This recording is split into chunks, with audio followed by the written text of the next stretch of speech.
It's cold out there, and it is going to get even colder, but maybe some of us might see some snow. Yeah, look, I've been just flinching looking at some of the data for the next couple of days because this is going to be some of the coldest weather that we'll probably see this winter here. Obviously, we still have another month, maybe month and a half of potential real cold, but so far in the winter of 2024, 2025, this is as cold as it's going to get over the next couple of days. Arctic air through midweek.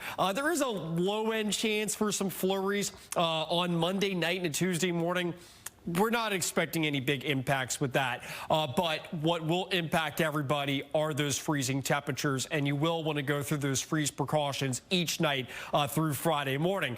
But there is a light at the end of the tunnel. Heading into the weekend, we do get back up into the 60s, but the worst is yet to come with the cold. Look at the United States tonight.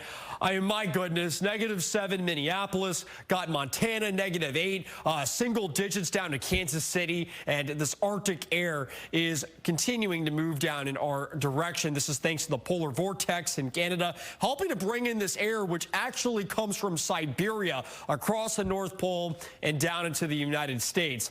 Take a look at the temperatures in Canada tonight. -33 in Rankin Inlet. Pretty much everybody's sub-zero. So this is some of the coldest air in the northern hemisphere.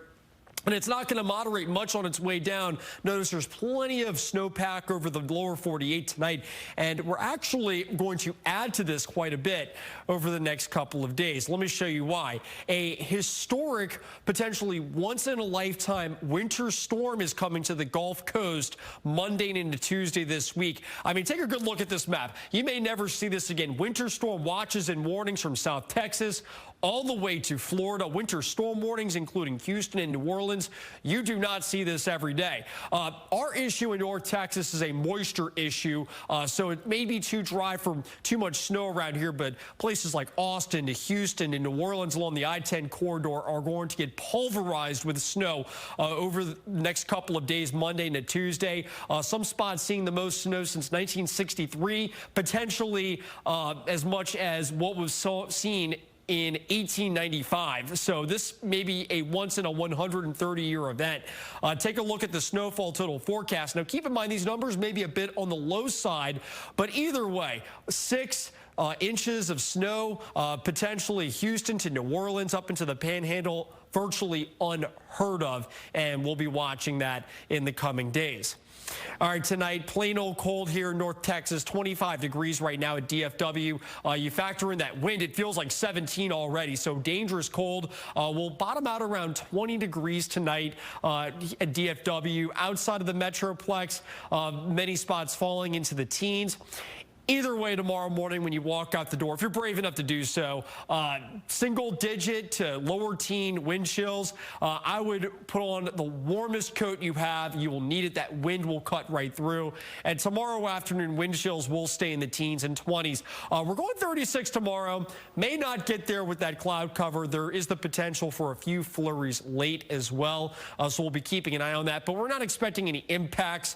This should be very light. If there are any kind of accumulations, it will stay well south of Interstate 20. So as far as temperatures go, highs in the 30s the next couple of days. We do get back into the 50s, though, by Friday. At night, I freeze pretty much every night through Friday and into the weekend. So make sure you go through those freeze precautions, protecting pipes, plants, pets, and people. All right, 7-day forecast, 36 for Martin Luther King Day.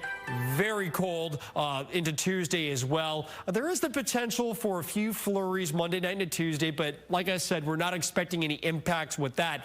We stay chilly through the end of the work week, but finally next weekend, we start to thaw out with highs in the 60s. Casey? Dylan,